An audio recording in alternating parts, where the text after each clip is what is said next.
This time on AnyPlace Wild, we're off to Yosemite National Park for a climb through time on the world's biggest cliff. Co-host John Harlin joins legendary climber Allen Steck on the imposing granite wall of El Capitan. The hardest part of the climbing by far is this little passage right here. Whoa! Rock hit me on the head. So join me, your host John Veman, as we take you AnyPlace Wild.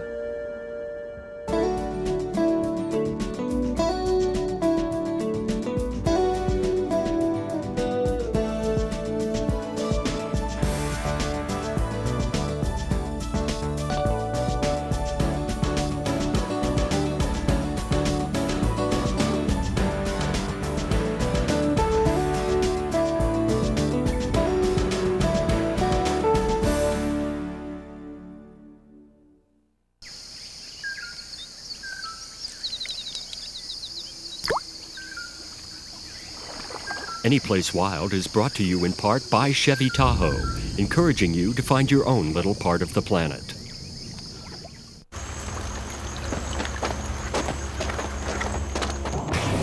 And W.L. Gore and Associates Incorporated, makers of Gore-Tex outerwear and footwear. Gore-Tex outerwear and footwear, guaranteed to keep you dry. Destination Outdoors, makers of outdoor health and safety products, allowing you to experience the full enjoyment of your outdoor destination. LL Bean, wherever your next adventure may take you, LL Bean can help you get there with a full selection of outdoor gear and apparel. Geo Discovery, bringing you the power of place. And Global Star USA, the satellite phone that goes beyond cellular.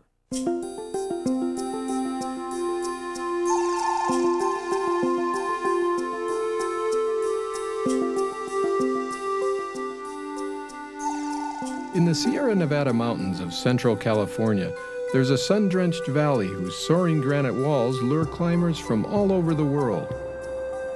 Most people know the place as Yosemite National Park, but rock climbers call it simply the Valley. Co-host John Harlin is going to the Valley to revisit an old and favorite stomping ground. As an established and second-generation climber himself, John is hoping to retrace the very first route up the valley's most celebrated wall, El Capitan, with Allen Steck, the very first man to scale its height, way back in 1953.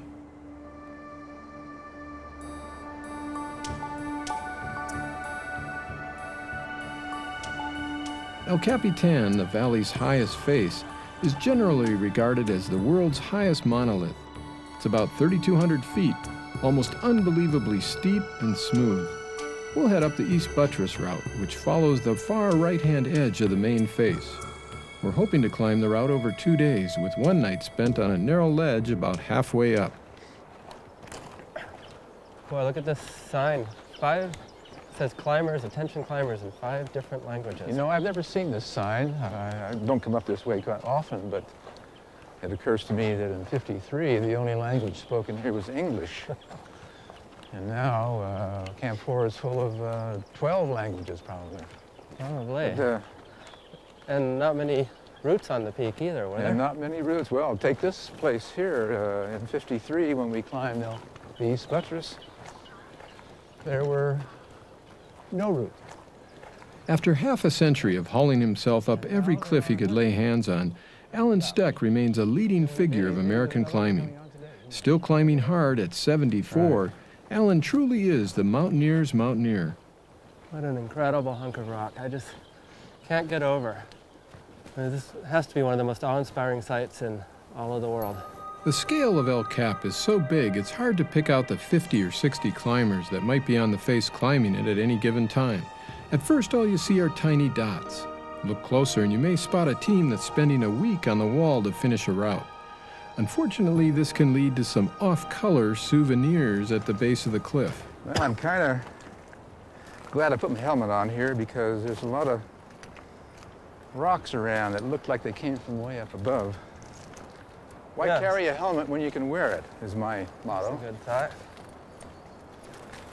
So does that helmet protect against these brown bags we see laying around periodically? Well, it would certainly keep it out of your hair, but Today, most big wall climbers subscribe to a vertical version of the classic backpacker's creed: carry up, carry out. Was it your idea to climb the East Buttress? Yeah. All right. I was the one who sort of was the promoter.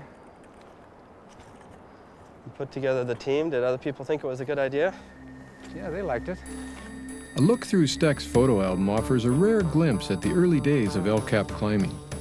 Steck and his partners worked through a long process of trial and error in learning to climb the so-called big walls once thought impenetrable. It's snowing already. Smooth Yosemite granite. I haven't climbed on this stuff in 6 years.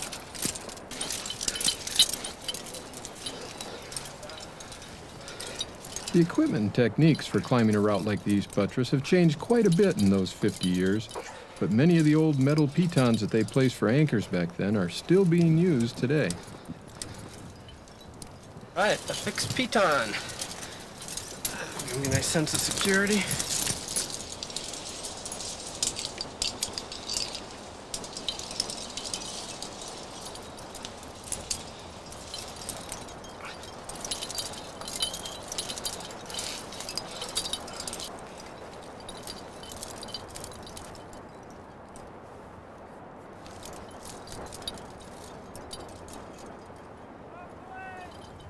Off the lane!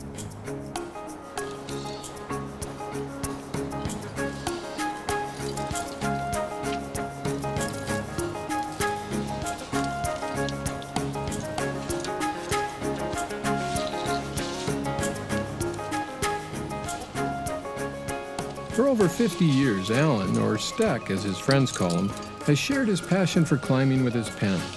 He's co-author of the best-selling guidebook, 50 Classic Climbs of North America, and longtime editor of the mountain journal, Ascent. Beyond our borders, his globe-trotting resume includes peaks in Canada, France, Peru, Kenya, Afghanistan, well, more countries than he has years, which is significant. He made his living as a mountain guide, eventually founding Mountain Travel, the very first adventure travel company, sparking the boom in adventure tourism. Thank you. Sure, you bet. Pleasure. So you've been in this spot a few times before? I have indeed. Ah, there it is, a hanging belay. I've forgotten that.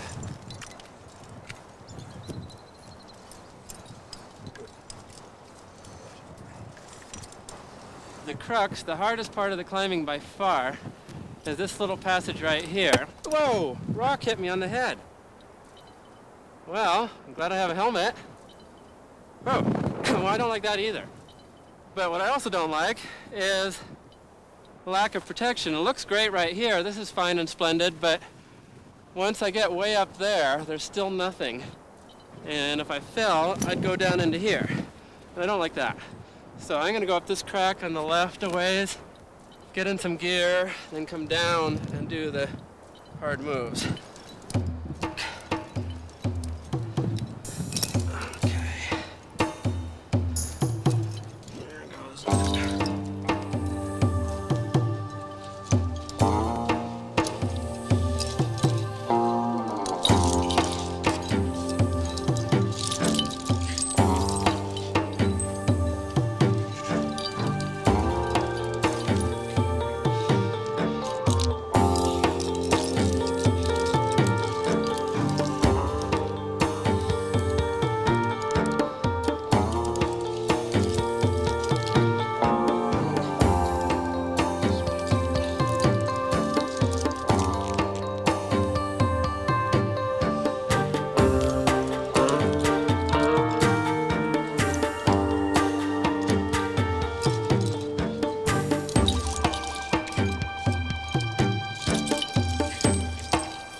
Yeah, what I'm putting these nuts into are scars that were left behind by decades of piton use. Originated by Mr. Steck here and his gang.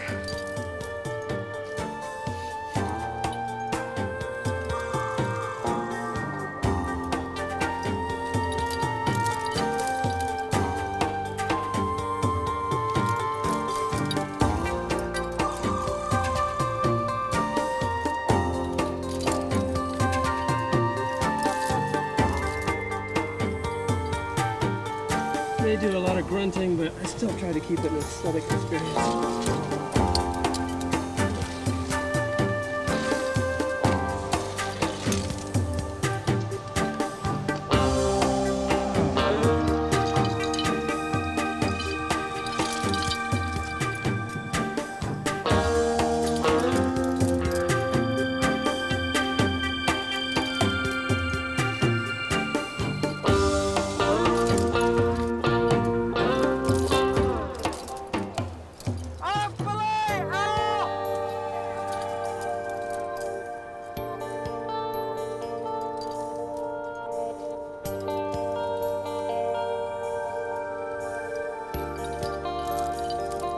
As Steck comes to grips with the most technically difficult section of the climb, his experience pays off. Though he's climbed the route several times, he's never been able to get past this part without grabbing the protection gear. Today, he's able to surprise even himself, climbing smoothly through the crux using just hand and footholds. Got it? Here, I'll pull a little bit more snugly.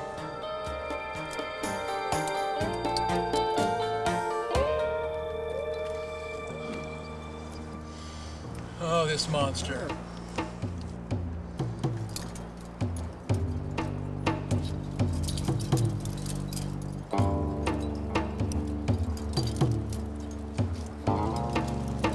How does that feel, Alan? Does it feel like you remember it? Yeah, I remember this. Doesn't change much through the years. You're there. Did you guys free this section on the first pitch, the gutter ball? Yeah? All right. Do the first ascent? In the first ascent? Oh, I don't remember that, actually. Is there no end? End is coming up here. Just a few more moves. The end is coming up.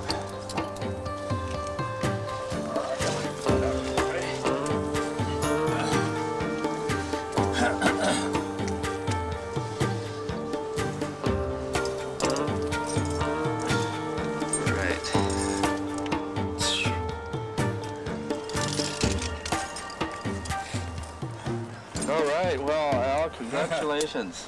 Okay, yeah. Yeah. Couldn't believe it myself. Well, here is the famous arête. By golly. Look at that. And what prompted you guys to go out there on a scary-looking arête with no protection when there's a big crack right up the middle here? Well, you know, I first went up that crack, I think, and then I think it was Willie probably scouted the arête, and it was so much fun that that's the way we did it.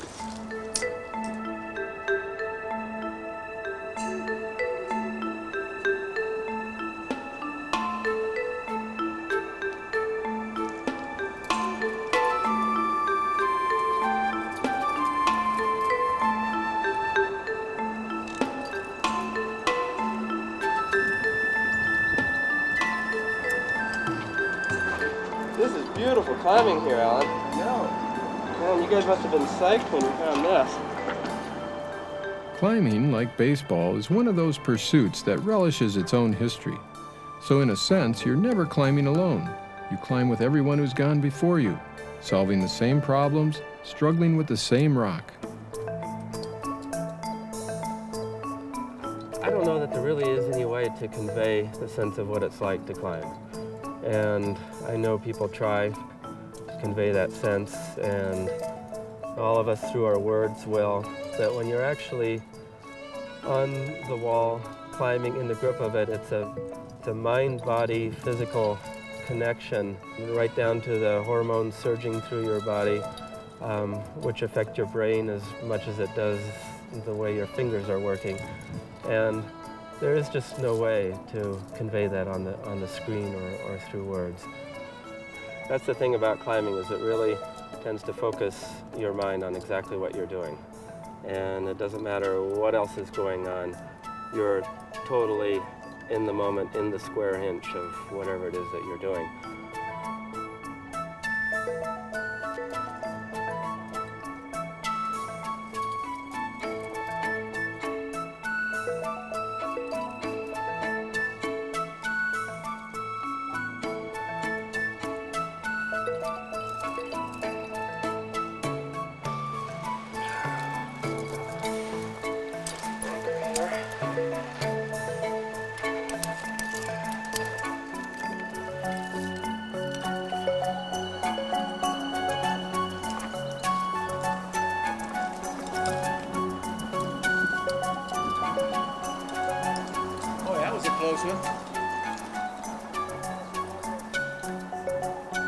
On an exposed airy face 2,000 feet above the valley floor, Steck's experience propels him upward.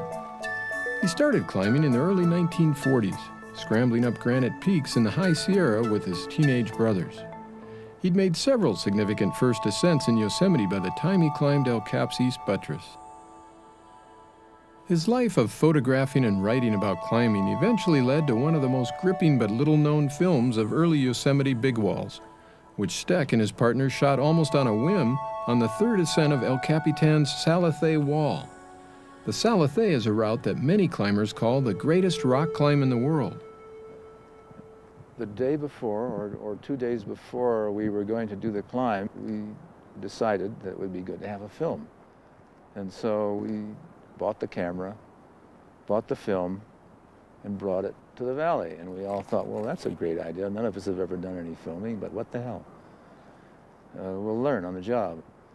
And so we read the manual by headlamp that night to kind of try and figure out how we're going to use the equipment. And then we went up, and turned out pretty well, we thought. In the 40 years since this film was made, a lot of things have changed, but some things have not. Al Steck is still waking up with his climbing partners on hard rock ledges high on the walls of Yosemite.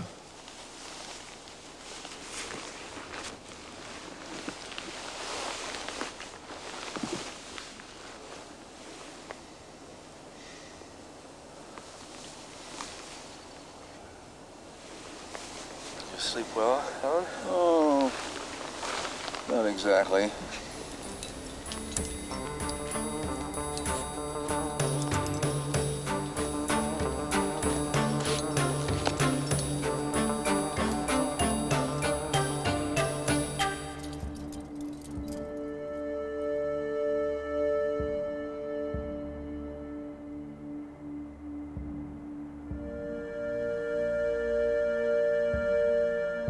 After the night spent on a ledge halfway up the East Buttress, today's plan is for John and Allen to push hard and finish the route.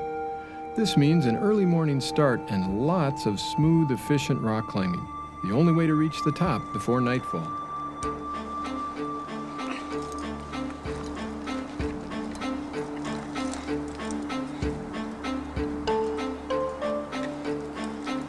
That was a tricky bit of climbing.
Sometimes climbing a big wall involves a whole lot more than just looking for your next piece of protection or finding a hand or foothold.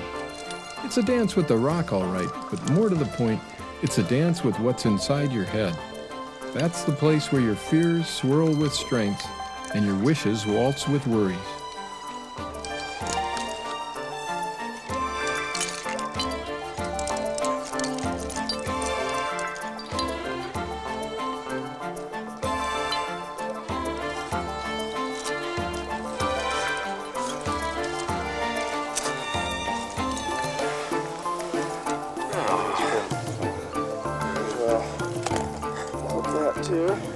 For historical reasons.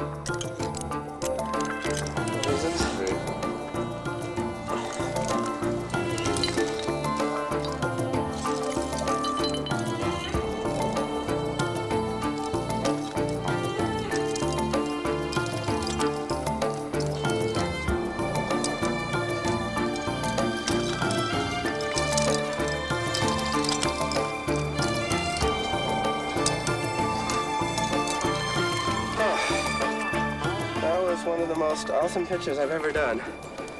And unfortunately, I had a little psychological moment there, proving how psychological climbing really is. The climbing was not harder. In fact, it was easier than a lot of the other moves that I did elsewhere. But I didn't like the protection. It was off balance. It was a little run out. And mostly that I didn't like the protection. When I don't like the protection, I get unnerved. Especially when I haven't been climbing for a while. You don't get any more exposed than that. I mean, you could add a few more thousand feet, but it doesn't really have much greater effect because it's at least a good 1,000 feet of dead vertical underneath. If I would have dropped one of these nuts or something, it would have just gone, phew, I'm sure 1,000 feet before hitting. Well, it might have bounced off a ledge somewhere along the way, but sounds good, even 1,000. On the line! Nobody has ever been able to explain why they climb. It's a real kinesthetic experience of moving your body, and I love climbing routes that permit you to do that. And I think the El Cap East Buttress does provide many places where sort of a ballet kind of moves are necessary. Anyway, I prefer to be on a face and doing sort of balance moves. Anyway, it's still fun. I can still do it. That's the main thing, and it gives me pleasure to be agile enough to keep doing it. He climbs so well. I mean, he climbs like most of the people I go climbing with who are half his age. I keep going because I can do it still. So I'm winding down a little bit. One of these days, my body will tell me, don't do this to me anymore. And I'll have to respect that. I don't know how it's going to tell me, but it will. Yeah, so how many more pitches, Alan? There better be one, Just one? or else I'm going to demand my money back. Then a lot of people reach a certain age and things come a little harder, and so they quit. And he doesn't do that. He just keeps at it, keeps doing it, thinks of himself as being able to do it, and therefore he can. And I certainly hope I can maintain that. Through there, pal. It was great. What an honor for me to do this route with you. What a thrill. Allen Steck is proof that big wall rock climbing is one of those pursuits that can carry you from your teenage days well into your golden years. He's living, breathing inspiration to those of us climbers and non-climbers alike who dream of making bold moves well into our 70s and beyond. For Allen Steck, it's just a lifetime of climbing. To learn more about AnyPlace Wild and the Great Outdoors, check out PBS online at pbs.org.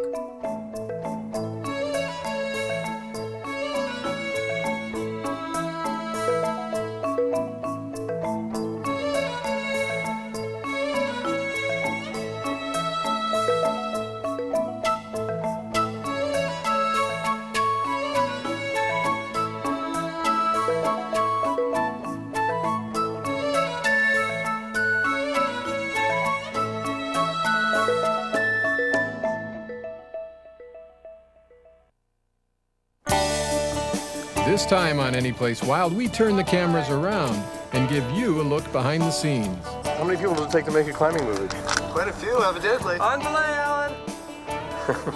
What a crowd you have here. Well, the thing you don't see here is all the caterers up top.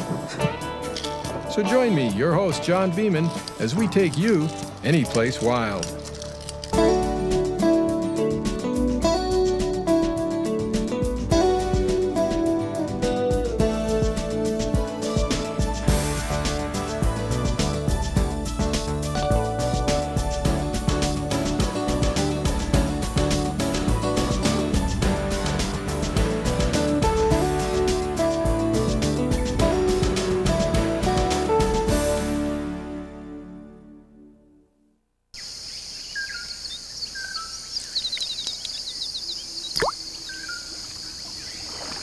AnyPlace Wild is brought to you in part by Chevy Tahoe, encouraging you to find your own little part of the planet.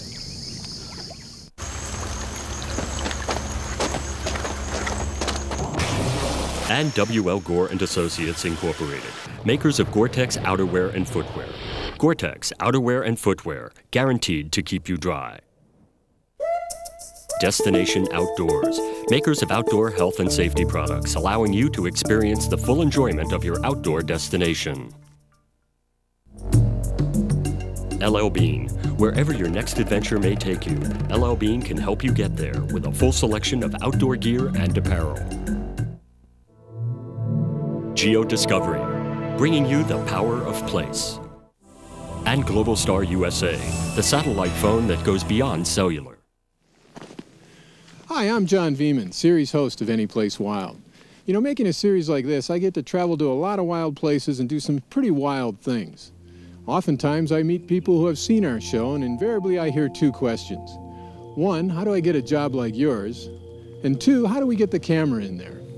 I can't tell you the answer to that first question. After all, there's only so many of these jobs going around. But in answer to the second question, I can add that many times what you see at home is only half the story. Making a series like this one, a big part of the adventure is what goes on behind the camera. So today we're going to do things a little differently and turn the camera around, giving you a rare glimpse into what goes on behind the scenes of AnyPlace Wild. We start in California's Yosemite Valley.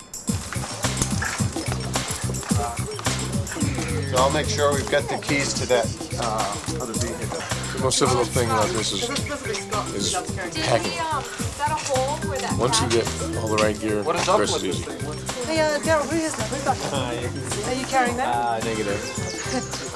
Anyone got the poo bucket? We got the poo bucket. You got the poo bucket? Right on. I gotta dig for it under the shed.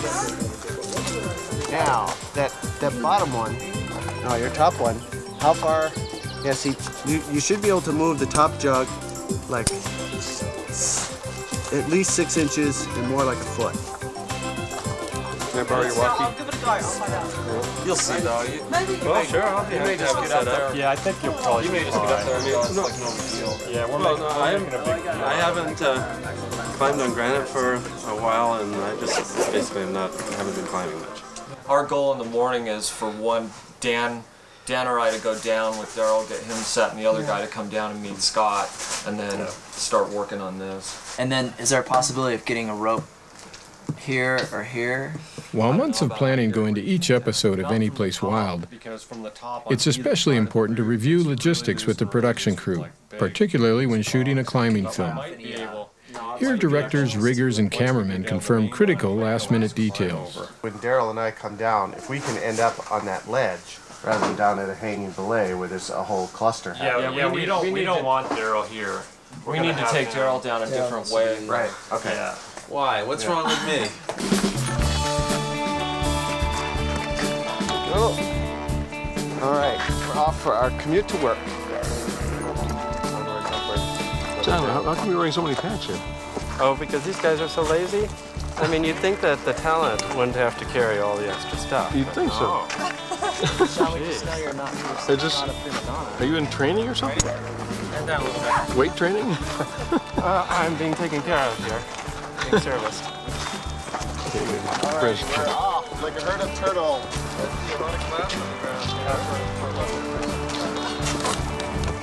Scotty, I think that bag is actually bigger than you are. I actually have a bag that's even bigger than this one. This is the smaller one of the two. Oh, God. What's in that thing? I've got a tripod, there's a climbing rack, harnesses, some rigging gear, camera, 2 cameras, my lunch, a very important thing, a couple quarts of water. This is my friend, Mr. Tripod. Everybody loves Mr. Tripod. So you can tell where producers rate on the scale when they get to carry Mr. Tripod. Is that you guys? Okay, we need them. We need them. Let's hire them. A couple extra packs that we could use some help carrying up. Sticks in the primary camera. Yeah. What's that? How about 25 bucks?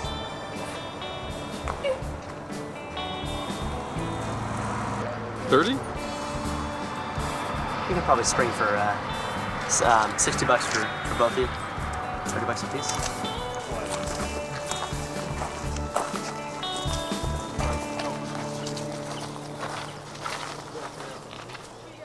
So, Scotty, what's your intent here? We have to get an establishing shot of Allen Steck coming up, so we're just gonna kind of follow him. And then hopefully, with any luck, they're gonna pass by us, and then we have this huge view of El Cap. Come on ahead! And not many routes on the peak either. And not many routes. Well, take this place here in 53 when we The stars of this show, or talent as those of us who appear on camera are lovingly referred to by the crew, are Backpackers Northwest editor John Harlin and Allen Steck. They're 2 longtime climbers setting off to retrace the very first route up El Capitan that Allen and his buddies established more than 47 years ago. Let's see. That's the fish bait, right? Yep. Is that what that is? That's where we're gonna put the fish. Okay. They swim off El Cap at the top, and then we catch them when we're climbing.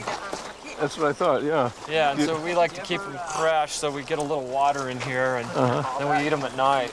That's good. So you don't really need to carry any food up there when you climb, right? We just get fish. That's good. Yeah, there's lots of fresh fish up there. I bet a lot of people don't really know that. No, it's a trick.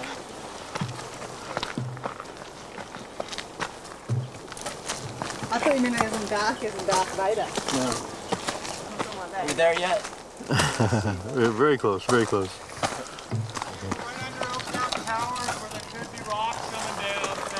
Here's one of the unfortunate side effects of old style of dealing with human waste on the wall.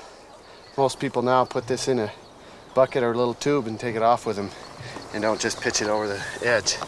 It's too bad. What most viewers never see, and what's difficult to appreciate even in a behind-the-scenes show like this one, is just how much stuff it takes to make a film, particularly a climbing film. There are thousands of feet of rope, 3 cameras, tripods, sound gear, climbing and rigging hardware, all carried in by us, of course. We'll climb the right-hand edge of El Cap called the East Buttress. We hope to climb the route in 2 days with a night spent on a ledge about halfway up. This show is about coming back to a place, to a climb where big wall climbing in Yosemite really got its start. Allen Steck put up this route, the East Buttress of El Capitan. The first ascent was in 1953. It was the first route up El Cap. And what this story is about is just the amazing fact that we're coming back all these many years later with the guy who put it up, who's still climbing as hard as ever. And when you see him moving over the stone, you'll see what I mean. He's like a spider. We shot the first pitch with a full-size Betacam, but when we move up to the onto the climb and up onto the ledges, we'll be shooting with small DV cameras. They're not quite the resolution of Betacam, but they're pretty doggone close. The crux, the hardest part of the climbing by far, is this little passage right here. Whoa! Rock hit me on the head. Well, I'm glad I have a helmet. Oh, well, I don't like that either. But what I also don't like is the lack of protection. It looks great right here. This is fine and splendid, but once I get way up there, there's still nothing. And if I fell, I'd go down into here. And I don't like that. So I'm gonna go up this crack on the left a ways, get in some gear, then come down and do the hard moves.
challenging part of shooting a show like this one, where you've got people up on the wall and down at the base and supplying gear. It's the coordination between all the different people,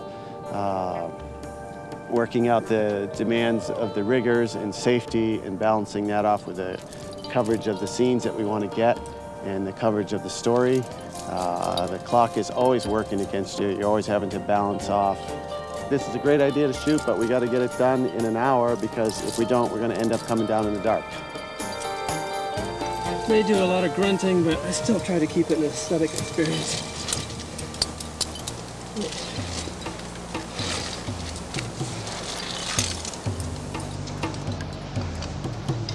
Oh, how beautiful.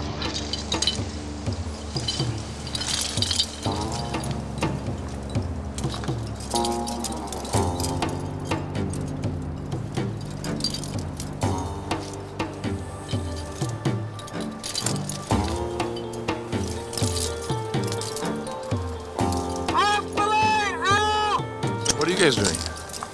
We are going to go re-rig for the next spectacular pitch. Climb it. Why are you re-rigging it? Well, we got a couple camera guys, a couple guys filming. Sound guys. Sound Sound guys. Really? The sound guys are here? Still photographers. Sound guys. How'd they get up here? They're coming. Nobody cares about sound. You know, I mean, think about it. You got an airplane, right? And you don't have to pay for the movie, right? The movie's on the screen all the time. So, but what really costs money, what's really important, is the headphones, the audio. It's just a nightmare. I mean, that's definitely one of the most challenging things we have to worry about at AnyPlace Wild is getting good sound. I mean, very rarely hear the sounds of nature, conversations happening in these high action scenarios, whether it's on the water or on a cliff. We go through a lot of effort and really work hard on trying to get good sound for the shows, because it really makes a difference. What sets our show apart. Okay, that's where I'm gonna go now.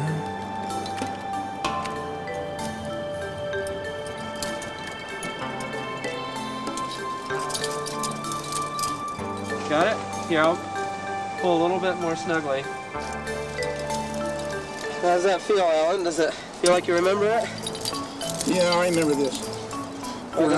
Doesn't change much through the years. You're there. Did you guys free this section on the first pitch, the gutter ball? Yeah. All right. In the first descent? In the first descent? Oh, I don't remember that, actually. Oh, Christ. Is there no end? End is coming up here. Just a few more moves. The end is coming up.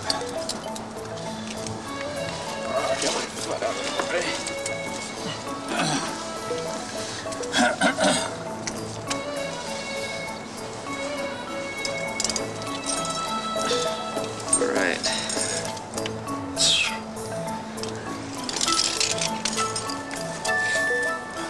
All right. Well, Al, congratulations. Okay, yeah. Yeah. Couldn't believe it myself. I mean, I'm not a climber, but I'm a fairly astute person, I think, and it's just amazing to watch him at age 74. I mean, doing things, never mind that I can't do, but that even a lot of other climbers can do. And just think about somebody being so passionate about a sport that, I mean, I just wondered how do his muscles, it's like he automatically knows what to do. And I was just watching him climb and listening to him breathe and talking to himself as he was going up the wall. And you could, even though I couldn't see him, I just had the headphones on, I could hear his concentration, and I could hear his fingers moving over the rock and his feet, and you could just tell that he was just in his element. I mean, he was just right where he wanted to be. He could be 20 years old, 74 years old. I mean, he just won with the rock. It was really special to watch.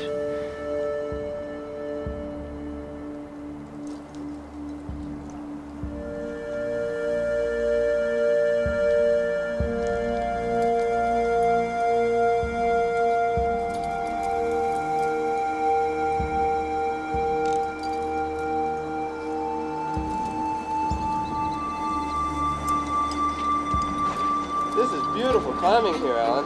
Yeah. Man, you guys must have been psyched when you found this. Climbing isn't just making the movements on the rock. It's really being a part of a community and a part of the history of what brought it to this stage. And it was just as much pioneering then, or more so, pioneering a higher standard at that time than the most difficult things that are done now. I don't know that there really is any way to convey the sense of what it's like to climb. And I know people try, and this show will try to convey that sense, and all of us through our words will, that when you're actually on the wall, climbing in the grip of it, it's a mind-body physical connection, right down to the hormones surging through your body, which affect your brain as much as it does the way your fingers are working. And there is just no way to convey that on the screen or through words. That's the thing about climbing, is it really tends to focus your mind on exactly what you're doing. And it doesn't matter what else is going on. You're totally in the moment, in the square inch of whatever it is that you're doing.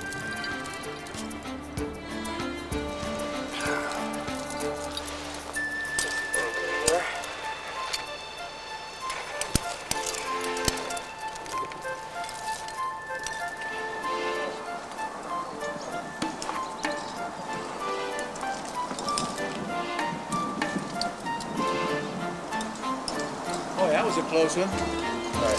No, what I meant was, how many more pictures do we have to do? Gotta make sure I get a Let's see, picture of Daryl here. 4. Let's see, we're gonna have 8 people here. It's exciting. It's quite exciting. I'm not a climber at all. I'm actually quite...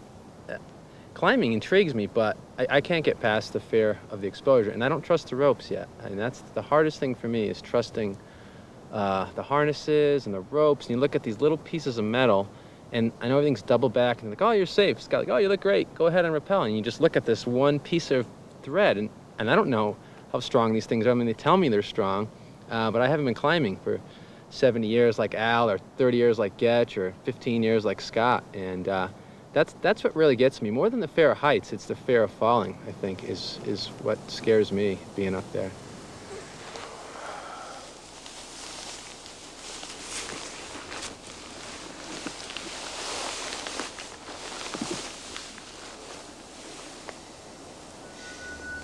What sets AnyPlace Wild apart from other outdoor television shows is that the film crew is committed to taking the same trip in the same manner as the on-camera talent.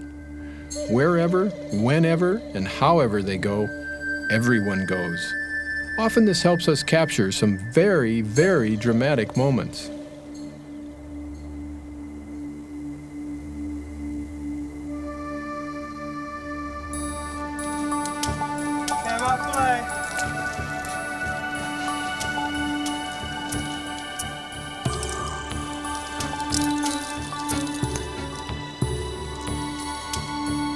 Well, on the east buttress, we used about, I'd say, 3,000 feet of rope, double locking beaners on everything, and then a lot of times we'd be running 2 static lines down, 1 for each cameraman, and then we'd also try to have a commuter line free too.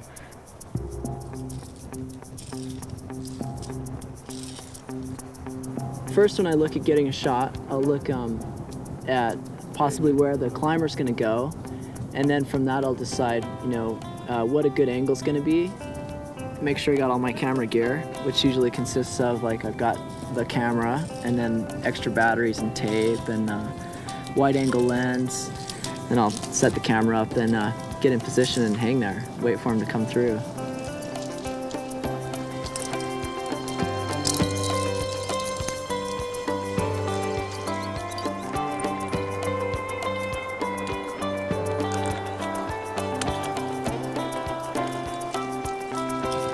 Pretty physical work, definitely. Yeah, because you figure it's one thing to hike, up a couple thousand feet, but when you figure you have to, like, pull yourself up a couple thousand feet with a bunch of camera gear and a bunch of ropes and a small rack and, water and everything to be contained up there all day, it's a lot of work.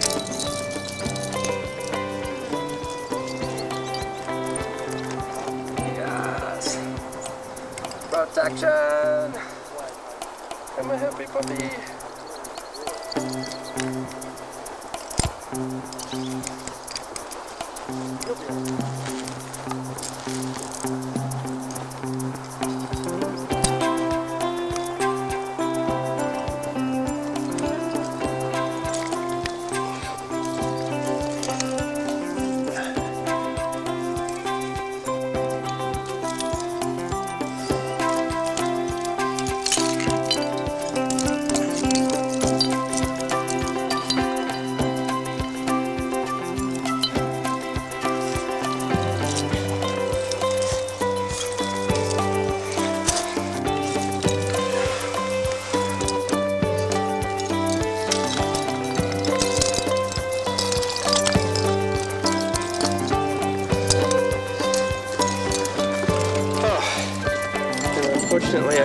psychological moment there, proving how psychological climbing really is. The climbing was not harder, in fact it was easier than a lot of the other moves that I did elsewhere, but I didn't like the protection. It was off balance, so I run out, and mostly that I didn't like the protection. When I don't like the protection, I get unnerved, especially when I haven't been climbing for a while. You don't get any more exposed than that.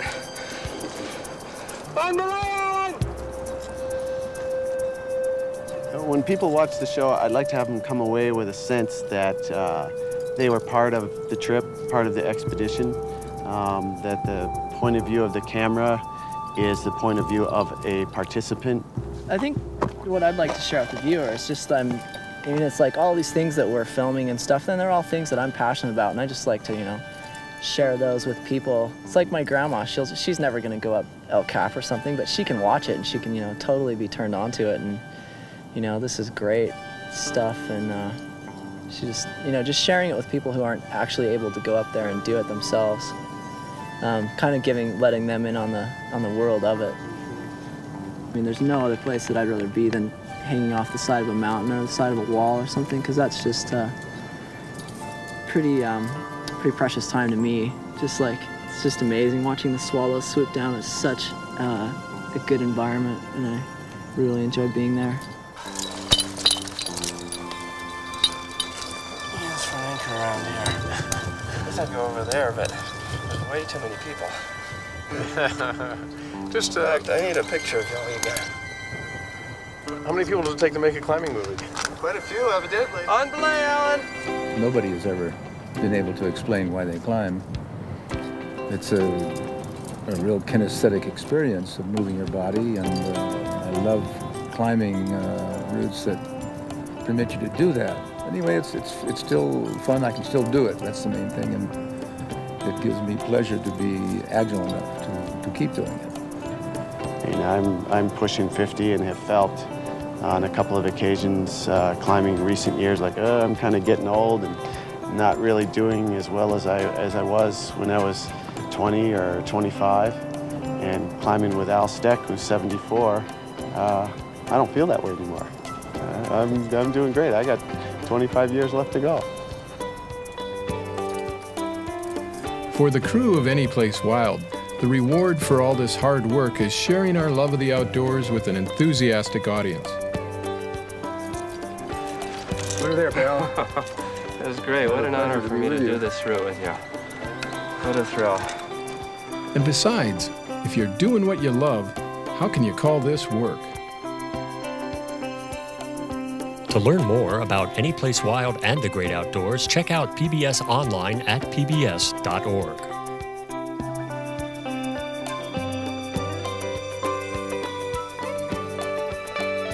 I think that Allen Steck, okay, this is your first official film shoot, Al?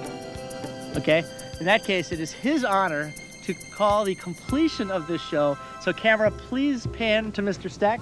Steck, you need to wrap. Yes!